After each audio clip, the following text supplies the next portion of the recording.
ہم وہی کہیں گے جو ہمارا دین ہم کو بتاتا ہے، عمل کرو تو تمہارا بھلا ہے۔ الحمدللہ رب العالمین والصلاة والسلام علی سید الانبیاء والمرسلین، اما بعد فاعوذ باللہ من الشیطان الرجیم، بسم اللہ الرحمن الرحیم۔ ان اللہ وملائکتہ یصلون علی النبی یا ایہا الذین آمنوا صلوا علیہ وسلموا تسلیما۔ اللہم صلی علی سیدنا و شفیعنا و حبیبنا و مولانا محمد وبارک وسلم صلاۃ و سلاما علیک یا رسول اللہ صلی اللہ تعالی علیہ وسلم۔ وَيُنَجِّ اللَّهُ الَّذِينَ اتَّقَوْا بِمَفَازَتِهِمْ لَا يَمَسُّهُمُ السُّوءُ وَلَا هُمْ يَحْزَنُونَ۔ اور اللہ بچائے گا پرہیزگاروں کو ان کی نجات کی جگہ، نہ انہیں عذاب چھوئے نہ انہیں غم ہو۔ یعنی اس آیت کریمہ میں یہ ارشاد ہوا کہ اللہ تبارک و تعالیٰ ان لوگوں کو جہنم سے نجات دے گا جو کفر سے بچتے ہیں اور گناہوں سے بچتے ہیں، اور اللہ تبارک و تعالیٰ انہیں اس ٹھکانے سے نجات بخشے گا جو متکبرین کا ٹھکانہ ہے۔ پچھلی آیات نے بتایا تھا کہ متکبرین کا ٹھکانہ جہنم ہے، یہ جو تقوی والے ہیں ان کو تکبر والوں کا ٹھکانہ نہیں ملے گا۔ اللہ تبارک و تعالیٰ اس ٹھکانے سے ان کو بچائے گا اور انہیں جنت میں ٹھہرائے گا، کسی غم اور کسی رنج کے اندر مبتلا ہونے سے پہلے، کسی عذاب اور کسی تکلیف میں مبتلا ہونے سے پہلے۔ ان کے جسموں کو نہ کوئی تکلیف ہوگی، نہ ان کے دلوں کے اندر کوئی رنج ہوگا، یعنی اللہ تعالیٰ انہیں ہر طرح سے رنج و الم سے محفوظ فرماتے ہوئے انہیں جنت کے اندر مقام عطا فرمائے گا۔ تو اولاً تو جو رنج و غم وغیرہ میں مبتلا ہوں گے نہیں، اور اگر کسی عمل کی وجہ سے اگر جہنم کے اندر جانا بھی پڑا تو تھوڑی دیر کے لیے ہوگا، اس کے بعد میں اللہ تعالیٰ ان کو دائمی طور پر نعمتوں سے مالا مال فرمائے گا۔ تو اس آیت کریمہ کے اندر تقوی کی طرف شوق دلایا گیا کہ نجات تقوی کی وجہ سے ہوا کرتی ہے، اور اسی وجہ سے جہنم متقی سے عرض کرے گی، یعنی جو جہنم کی آگ ہے وہ خود پرہیزگار سے کہے گی کہ اے مسلمان جلدی سے یہاں سے گزر جا، کیونکہ تیرے نور سے میری آگ ٹھنڈی پڑ رہی ہے۔ یعنی اللہ تعالیٰ متقی لوگوں کے نور کو وہ تابانی عطا فرمائے گا۔ تو متقی سے تمام مخلوق بھی ڈرتی ہے، اللہ تعالیٰ تقوی والے کو یہ دولت عطا کرتا ہے کہ ساری مخلوق اس سے ڈرتی ہے۔ حضرت عمر فاروق رضی اللہ تعالیٰ عنہ کی خدمت میں شاہ روم کا ایک قاصد آیا تو حضرت عمر رضی اللہ تعالیٰ عنہ کو دیکھ کر کے وہ تھر تھر کانپنے لگا۔ تو یہ ہیبت جو ہے کس چیز کی ہے؟ یہ تقوی اور پرہیزگاری کی ہیبت ہے، جس کو شیخ سعدی سراجی نے بیان کیا ہے کہ یہ ہیبت حق کی ہے، مخلوق کی نہیں ہے، مخلوق کی نہیں ہے۔ اور ایک روایت میں آتا ہے کہ حضرت ذوالنور مصری رحمۃ اللہ تعالیٰ علیہ کے یہاں ایک وزیر حاضر ہوا اور عرض کیا کہ حضور دعا فرمائیے، میں بادشاہ سے بہت گھبرایا ہوا ہوں۔ آپ نے فرمایا کہ کاش ایسے ہی مجھے بھی اپنے پروردگار سے خوف ہوتا تو میں صدیقین کے اندر شمار ہو جاتا۔ یعنی لوگ جتنے دنیا والوں سے ڈرتے ہیں اتنا اگر اللہ سے ڈرنے لگ جائیں تو اللہ ان کو اپنا ولی بنا لے گا۔ تو یہ تقوی کی نعمت اور دولت ہے۔ اسی کو کسی کہنے والے نے کہا ہے کہ اگر وزیر خدائے تعالیٰ سے ڈرتا جیسے وہ بادشاہ سے ڈرتا ہے تو وہ اللہ کا ولی بن جاتا۔ اور یہ جو نعمت ہے تقوی اور پرہیزگاری کی، اللہ تعالیٰ یہ اپنے محبوبین کو عطا فرماتا ہے۔ تو اس سے پہلے والی آیت میں مشرکین کی وعید کا ذکر تھا، اور اس آیت کریمہ میں مومنین اور تصدیق کرنے والوں کے وعدہ کا ذکر ہے۔ اور یہاں پہ جو فرمایا اللہ تعالیٰ ان کو بچائے گا، کوئی تکلیف اور کوئی رنج نہیں ہوگا، اس کا مطلب یہ ہے کہ وہ ہر آفت سے محفوظ و مامون رہیں گے۔ آج جو لوگ دنیا کا خوف اپنے دل کے اندر رکھتے ہیں، وہ لوگ اگر اللہ سے ڈرنے لگ جائیں تو پھر انہیں کسی کا ڈر لگے گا بھی نہیں۔ آپ بزرگوں کی تاریخ پڑھیں، بزرگوں کے پاس بظاہر کوئی فوج اور کوئی ہتھیار نہیں ہوا کرتے تھے، وہ تقوی کی دولت ہوا کرتی تھی، اور اسی دولت کی وجہ سے بادشاہ ان کے پاس ڈرتے تھے۔ 11ویں شریف کا مہینہ آج شروع ہوا، سرکار غوث پاک کی آپ سیرت پڑھ کر کے دیکھیں، حضور غوث پاک کی بارگاہ میں بڑے بڑے وزراء، بڑے بڑے عمراء آتے تھے تو کانپتے ہوئے آتے تھے، اور ہیبت کی وجہ سے نظر اٹھا کے دیکھ بھی نہیں پاتے تھے۔ حالانکہ غوث پاک کوئی فوج لے کر نہیں بیٹھے تھے اور تلوار لے کے نہیں بیٹھے تھے، لیکن آپ کو اللہ تعالیٰ نے تقوی اور پرہیزگاری کی وجہ سے وہ ہیبت عطا فرمائی تھی کہ بڑے سے بڑا بھی جو آتا تھا تو وہ کانپ جاتا تھا. اور اللہ والوں کی ہیبت کا تو یہ عالم ہے کہ اگر ان کی ہیبت اگر شیر پہ ڈال دی جائے نا تو شیر کا بھی جگر پھٹ کر کے رہ جائے. اللہ تعالیٰ ان کو وہ طاقت عطا فرمائے. کتنے بزرگوں کے بارے میں آپ پڑھیں گے، وہ جنگلوں میں رہتے تھے، شیر ان کے چاروں طرف گھومتے تھے، انہیں پرواہ ہی نہیں رہتی تھی کہ یہ شیر ہے کہ چیتا ہے، کیونکہ جو اللہ سے ڈرنے لگتا ہے پھر وہ مخلوق سے نہیں ڈرتا، ساری مخلوق پھر اس سے ڈرا کرتی ہے. اور اس کے بعد میں رب نے ارشاد فرمایا اللہ خالق کل شیء وهو علی کل شیء وکیل. اللہ ہر چیز کا پیدا کرنے والا ہے اور وہ ہر چیز کا مختار ہے. ساری کائنات یہ اللہ تبارک و تعالیٰ ہی کی ہے. اور یہاں پر ایک بات یہ بھی یاد رکھی جائے کہ یہ تو بات صحیح ہے کہ اللہ تعالیٰ ہر چیز کا پیدا کرنے والا ہے، لیکن جو چھوٹی چیزیں ہیں ان کی طرف اللہ تبارک و تعالیٰ کی نسبت کرنا جائز نہیں ہے. جیسا کہ ہمارے عقائد میں سے یہ بھی ہے کہ یہ تو کہا جائے گا کہ اللہ ہر چیز کا خالق ہے، لیکن یہ نہیں کہا جائے گا اللہ گندگیوں کا، بندروں کا، خنزیروں کا خالق ہے. حالانکہ پیدا اللہ ہی نے کیا ہے، لیکن ان چھوٹی چیزوں کی طرف، حقیر چیزوں کی طرف اللہ کی نسبت کرنا جائز نہیں ہے، بلکہ بہت سے علماء نے تو اس پر بڑا سخت حکم لگایا ہے. لہذا اللہ تبارک و تعالیٰ کا جب ذکر کیا جائے تو ان چھوٹی چیزوں کا ذکر نہ کیا جائے، بڑی چیزوں کا ذکر کیا جائے، کیونکہ اللہ تبارک و تعالیٰ کی شان بڑی بلند ہے. اس کے بعد میں رب نے فرمایا لَهُ مَقَالِيدُ السَّمَاوَاتِ وَالْأَرْضِ وَالَّذِينَ كَفَرُوا بِآيَاتِ اللَّهِ أُولَٰئِكَ هُمُ الْخَاسِرُونَ. اسی کے لیے ہے آسمانوں اور زمین کی کنجیاں، اور جنہوں نے اللہ کی آیتوں کا انکار کیا وہی نقصان میں ہے.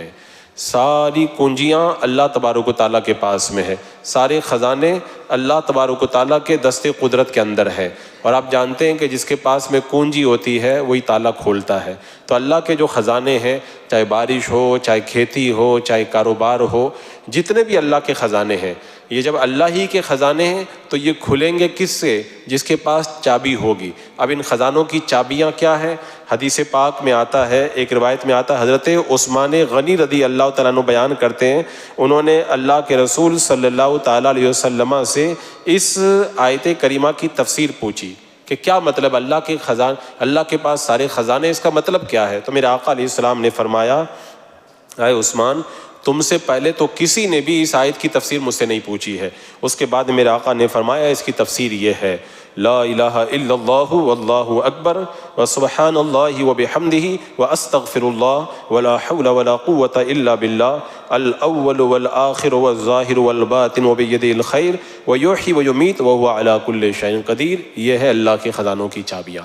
یعنی بندہ جب اللہ کا ذکر کرتا ہے اور اللہ کو یاد کرتا ہے تو اللہ کے جو خزانے ہیں نا، اللہ تعالیٰ اس کے لیے کھول دیتا ہے. اسے روزی ملتی ہے، عزت ملتی ہے، دبدبہ ملتا ہے، اسے شہرت ملتی ہے، اور ہر طرح کی اللہ تعالیٰ اس کو نعمتوں سے مالا مال فرماتا ہے. تو فرمایا گیا کہ آسمانوں اور زمین کے خزانے اس سے مراد ہیں. اور ایک روایت میں آسمانوں کے خزانے سے مراد ہے بارش، اور زمین کے خزانوں سے مراد ہے زمین کی پیداوار. گویا کہ جتنے ہیں سب اللہ کے خزانے ہیں، بس بندہ اللہ کا ہو جائے سارے خزانے اللہ اسے عطا فرما دیتا ہے. وہ جو کہا گیا نا، جو اللہ کا ہو جاتا ہے ساری چیزیں اس کی ہو جایا کرتی ہیں. تو فرمایا کہ جو شخص صبح کو اٹھ کر کے ان کلمات کو 10 مرتبہ پڑھ لے، اللہ تعالیٰ اس کو 6 خصلتیں عطا فرماتا ہے. یعنی میرے آقا نے جو یہ کلمات بتائے نا، اللہ کی تعریف، اللہ کی تحمید، تمجید، کلمہ طیبہ، اللہ کے نام، ان کو جو بندہ صبح میں اٹھ کر کے پڑھ لے تو اللہ اسے 6 خصلتیں عطا فرماتا ہے. پہلی خصلت کی وجہ سے وہ ابلیس اور اس کے لشکر سے محفوظ ہو جائے گا. دوسری خصلت کی وجہ سے اس کو اللہ تعالیٰ بے شمار اجر عطا فرمائے گا. تیسری خصلت کی وجہ سے اللہ اس کا جنت میں درجہ بلند فرمائے گا. چوتھی خصلت کی وجہ سے بڑی آنکھوں والی حور سے اس کا نکاح کیا جائے گا. اور پانچویں خصلت کی وجہ سے اس کے پاس 12,000 فرشتے آئیں گے.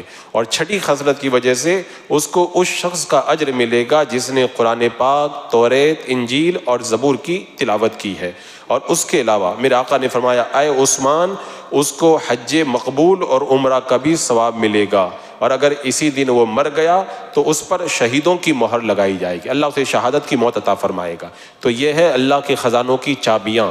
یعنی البندہ ہر وقت اپنی زبان کو اللہ کے ذکر سے تر رکھے، اور جس کی زبان پہ اللہ کا ذکر جاری ہو جاتا ہے نا تو پھر اس کے تو وارے نیارے ہو جاتے ہیں۔ اور یہ بھی ایک طریقہ ہے، ہمارے بزرگوں نے بتایا بھی ہے، یہ جو بزرگان جن جو وظائف بتاتے ہیں نا کہ یہ پڑھا کرو وہ پڑھا کرو، یہ سب اللہ کے خزانوں کی چابیاں ہیں۔ آپ ان وظیفوں کو پڑھیں گے تو اللہ کے خزانے کھلیں گے۔ اور اس کے اندر فرق یہ ہے، جو عام طور پر جو ذکر ہوتا ہے وہ تو آپ کم کریں زیادہ کریں آپ کی مرضی ہے، لیکن ہمارے بزرگان دین جو وظائف بتاتے ہیں کہ اس وقت میں پڑھنا ہے اور اتنا اتنا پڑھنا ہے، تو پھر اس وقت کا بھی خیال رکھنا چاہیے اور اتنی بار پڑھنا چاہیے، کیونکہ ہمارے بزرگوں نے فرمایا کہ یہ جو وظیفے رہتے ہیں یہ چابی کی طرح رہتے ہیں۔ اگر آپ کے پاس میں تالے کی چابی ہے اور اس تالے کو آپ کھولنا چاہتے ہیں تو چابی کے جتنے دندانے ہیں پورے پورے ہونے چاہیے۔ اگر چابی کا ایک دندانہ کم ہو جائے تالا نہیں کھلے گا، یا چابی میں ایک دندانہ اگر زیادہ ہو جائے تب بھی تالا نہیں کھلے گا۔ تو یہ چابیاں ہیں، تو چابی سے جب تالا کھولیں گے تو پھر جتنا بزرگوں نے بتایا اتنا ہی کرنا پڑے گا، اس کے اندر کمی بیشی نہیں کی جاتی ہے۔ اور اسی لیے ہم دیکھتے ہیں بہت سارے لوگ کچھ وظیفے پڑھتے ہیں تو بزرگوں سے اجازت دیتے ہیں، جیسے دلائل الخیرات شریف پڑھتے ہیں، حزب البر پڑھتے ہیں، یا اسی طرح قصیدہ بردہ شریف کی اجازت لیتے ہیں، یا بشائر الخیرات کی اجازت لیتے ہیں، الوظیفۃ الکریمہ کی اجازت دیتے ہیں، مجموعہ اعمال رضا کی۔ تو یہ جتنے وظائف ہیں ان کی جو اجازتیں لی جاتی ہیں تو اس کا بڑا فائدہ یہ ہوتا ہے کہ ان کا کنیکشن بزرگوں سے جڑ جاتا ہے، اور اس کے بعد میں بندہ پڑھتا ہے اور فیض کا دریا بزرگوں سے چلتے ہوئے اس کے دل کے اندر اترتا ہوا نظر آتا ہے۔ تو اس لیے یہ چابیاں ہیں، ان تعداد کا خیال۔ لیکن عام طور پہ جو ذکر کرتے ہیں تو اس کے اندر کوئی تعداد اگر نہ ہو تب بھی کوئی حرج نہیں ہے، اپنی مرضی ہے، جتنا چاہیں اس کے اندر پڑھ سکتے ہیں۔ اور یہ جو بتایا نا کہ اللہ تعالیٰ کے ہیں سارے خزانے، اب کوئی وہابی دیوبندی یہاں پہ یہ نہ کہے کہ جب سارے خزانے اللہ کے ہیں تو یہ سنی رسول اللہ کے پاس کیوں جاتے ہیں، تو اس کو بھی یاد رکھ لیں کہ خزانے سارے اللہ کے ہیں، اور جو مالک ہوتا ہے جس کو چاہے عطا کر دے۔ تو اللہ نے اپنے حبیب کو خزانے دے دیے ہیں، تو اللہ نے جس کو دیے اس محبوب کے در پر بھی ہم جائیں گے۔ اب آپ کہو گے آپ کو کیسے پتہ چلا کہ اللہ نے محبوب کو خزانے دیے ہیں؟ تو سنو، حدیث پاک میں آتا ہے، بخاری شریف کی حدیث پاک ہے کہ حضرت عقبہ بن عامر رضی اللہ تعالیٰ عنہ بیان کرتے ہیں، ایک دن نبی اکرم صلی اللہ تعالیٰ علیہ وسلم باہر نکلے، آپ نے شہدائے احد پر وہ نماز پڑھی جو میت پر نماز پڑھی جاتی ہے۔ پھر آپ ممبر پر واپس آئے، آپ نے فرمایا میں تمہارا پیش رو ہوں اور میں تمہارا گواہ ہوں، اور بے شک میں اللہ کی قسم ضرور اپنے حوض کی طرف اب دیکھ رہا ہوں، اور مجھے تمام روئے زمین کے خزانوں کی چابیاں دے دی گئی ہیں۔ میرے آقا خود فرما رہے مجھے سارے خزانوں کی چابیاں دے دی گئی ہیں۔ فرمایا مجھے روئے زمین کی چابیاں دی گئی، اور بے شک مجھے یہ خوف نہیں ہے کہ تم میرے بعد مشرک ہو جاؤ گے، لیکن مجھے یہ خوف ہے کہ تم دنیا کے مال کے اندر رغبت کرنے لگ جاؤ گے۔ تو اللہ نے خزانوں کی چابیاں اپنے حبیب کو عطا فرمائی۔ اس حدیث پاک سے پتہ چلتا ہے کہ اللہ کے رسول علیہ السلام تمام زمین کے خزانوں کے مالک ہیں، تو مالک ہیں، جس کو چاہے عطا کر دے۔ میرے آقا نے خود فرمایا اللہ دیتا ہے میں بانٹتا ہوں، تو خزانے تو اس کے، لیکن اللہ نے بانٹنے کے لیے اپنے حبیب کو دے دیا ہے۔ لا رب العرش، جس کو جو ملا ان سے ملا، بڑھتی ہے کونین میں نعمت، رسول اللہ کی ساری نعمتیں اللہ تعالیٰ اپنے حبیب کے ذریعے لوگوں کو عطا فرماتا ہے۔ اب ظاہر سی بات ہے جب بادشاہ اپنے کسی مقرب کو خزانوں کی چابیاں دے دے تو پھر رعایا کو تو اسی بادشاہ کے مقرب کے پاس میں جانا ہی پڑے گا۔ اسی لیے ہم لوگ اللہ کی بارگاہ میں جاتے ہیں تو محبوب کے در سے ہوتے ہوئے جاتے ہیں، تاکہ اللہ نے جو خزانوں کی چابیاں محبوب کو عطا فرمائی ہیں ان خزانوں میں سے ہمیں بھی اللہ تعالیٰ حصہ نصیب فرمائے۔ حضرت انس رضی اللہ تعالیٰ عنہ بیان کرتے ہیں کہ رسول اللہ صلی اللہ تعالیٰ علیہ وسلم اکثر یہ دعا پڑھا کرتے تھے، یا مقلب القلوب ثبت قلبی علی دینک، اے دلوں کے پلٹنے والے میرے دل کو اپنے دین پر قائم رکھ۔ میں نے پوچھا کہ یا رسول اللہ، ہم آپ پر اور آپ کے دین پر ایمان لا چکے ہیں، کیا آپ کو ہم پر کوئی خطرہ ہے جو آپ یہ دعا فرماتے ہیں؟ تو میرے آقا صلی اللہ علیہ وسلم نے فرمایا ہاں، لوگوں کے جو دل ہیں وہ اللہ کے قبضے میں ہیں، وہ جس طرح چاہتا ہے ان کو الٹتا پلٹتا ہے۔ نہیں دیکھتے آپ لوگ، پکا شرابی تھا، لوگ کہتے تھے اس سے بڑا بدبخت کوئی نہیں، اور پھر بعد میں وہ ٹائم آتا ہے کہ اس سے بڑا پورا علاقے کے اندر کوئی نیک آدمی نہیں ملتا ہے۔ اور کتنے پرہیزگار لوگوں کو دیکھا گیا، لوگ کہتے تھے اس سے بڑا نیک تو ہم نے دیکھا نہیں، اور پھر بعد میں وہ دور بھی آتا ہے، لوگ دیکھتے ہیں اس سے بڑا بدماش پورے علاقے کے اندر کوئی نہیں ہے۔ ایسے حالات پیدا ہو جاتے ہیں۔ تو اللہ کی بارگاہ میں دعا کرنا چاہیے، یا مقلب القلوب ثبت قلبی علی دینک، سارے خزانے اللہ کے پاس ہیں اور سب لوگوں کے دل اللہ کے قبضے میں ہیں. تو اللہ جس کا دل جیسے چاہتا ہے پلٹ دیتا ہے. اللہ تعالیٰ نیک کو بد، بد کو نیک کب بنا دے اس کی بد عملیوں کی وجہ سے کچھ نہیں پتہ چل پاتا ہے. تو بندہ فخر نہ کرے، غرور نہ کرے، گھمنڈ نہ کرے، بلکہ ڈرتا رہے. جب سید المعصومین میرے آقا علیہ السلام دعا فرما رہے ہیں، حالانکہ یہ امت کی تعلیم کے لیے ہے، اور اللہ کی بارگاہ میں میرے آقا جب یہ دعا فرما رہے ہیں تو ہمیں بھی دعا بھی کرنا چاہیے اور ڈرنا بھی چاہیے. پتہ نہیں کب حالات بدل جائیں اور بندہ کب نیکیوں سے پلٹ کر کے گناہوں کی طرف چلا جائے. ہم نے بہت ایسی مثالیں دیکھی ہیں. بلکہ اسی لیے حدیث پاک میں فرمایا گیا کہ اعتبار خاتمے کا ہے. ایک بندہ 100 سال تک زندہ رہا، اس نے 99 سال تک عبادت کی اور اخیر مرتے وقت میں 1 سال گنہگار ہو گیا، تو وہ 99 سال نہیں دیکھے جائیں گے، وہ آخر کا 1 سال دیکھا جائے گا. اسی طرح اگر کوئی 99 سال تک کوئی گنہگار تھا اور 100 سال کی عمر پائی، 1 سال اخیر کا نیک بن گیا، تو پھر وہ دیکھو اس کے وارے نیارے ہو جاتے ہیں. اسی لیے ایک روایت میں نے پڑھا تھا کہ اللہ تعالیٰ کسی بندے کے جب بھلائی کا ارادہ فرماتا ہے تو موت سے پہلے اسے نیکی کی راہ پہ لگا دیتا ہے، اور جب کسی کے بھلائی کا اللہ ارادہ نہیں کرتا تو موت سے پہلے اسے برائی کے اوپر لگا دیتا ہے، وہ گناہوں کے کاموں میں لگ جاتا ہے. وہ یعنی اس کی بدعملی کی وجہ سے ایسا ہوتا ہے. تو یہ تمام لوگوں کے دل اللہ کے قبضہ و اختیار میں ہیں، اور اللہ تبارک و تعالیٰ نے اپنے حبیب کو خزانوں کی چابیاں عطا کی. یہاں پہ ایک بات لوگ یہ بھی کہتے ہیں، اعلیٰ حضرت نے غوث پاک کی تعریف میں یہ کہا ہے بندہ مجبور ہے خاطر پہ ہے قبضہ تیرا. خاطر کا مطلب ہوتا ہے دل. تو کہتے ہیں سارے دل تو حدیث پاک میں آیا کہ اللہ کے رسول اللہ کے قبضے میں، تو اعلیٰ حضرت یہ کیوں کہہ رہے ہیں کہ یا غوث پاک بندہ مجبور ہے خاطر پہ ہے قبضہ تیرا، دل آپ کے قبضے میں، دل تو اللہ کے قبضے میں، غوث پاک کے قبضے میں تھوڑی ہے. تو اس کا جواب بھی یہی دیا جائے گا، خزانے اللہ کے ہیں لیکن اللہ اپنے خزانوں کا جس کو چاہے مالک بنا دے. تو اللہ نے اپنے ولیوں کو بھی یہ اختیار دیا ہے کہ لوگوں کے دلوں کو جدھر چاہیں ادھر پھیر دیں. کتنی اس پر 1 نہیں 10 نہیں بے شمار روایتیں. غوث پاک نے کہا جس کو میں چاہتا ہوں اپنی طرف مائل کر لیتا ہوں اور جس کو چاہتا ہوں اپنے سے دور کر دیتا ہوں میں. تو اللہ کے رسول علیہ السلام نے خود فرمایا کہ زمین کے خزانے میرے پاس لائے گئے، میں نے کہا اللہ ایک دن بھوکا اور دوسرے دن میں سیر ہو کر کے کھانا چاہتا ہوں. اگر ہم کو خزانے مل جائے نا، ہم کہیں گے روزانہ 1000 طرح کی ڈش ہمارے لیے ہونا چاہیے. لیکن میرے آقا کیا فرماتے ہیں، خزانے مجھے دیے گئے لیکن میں نے کہا اللہ میں ایک دن بھوکا رہوں اور ایک دن کھاؤں. جس دن بھوکا رہوں اس دن صبر کروں اور جس دن کھاؤں اس دن تیرا شکر ادا کروں. یہ اللہ کے رسول علیہ السلام کا تقویٰ اور خزانوں کی چابیاں پا کر میرا آقا علیہ السلام کا یہ عالم.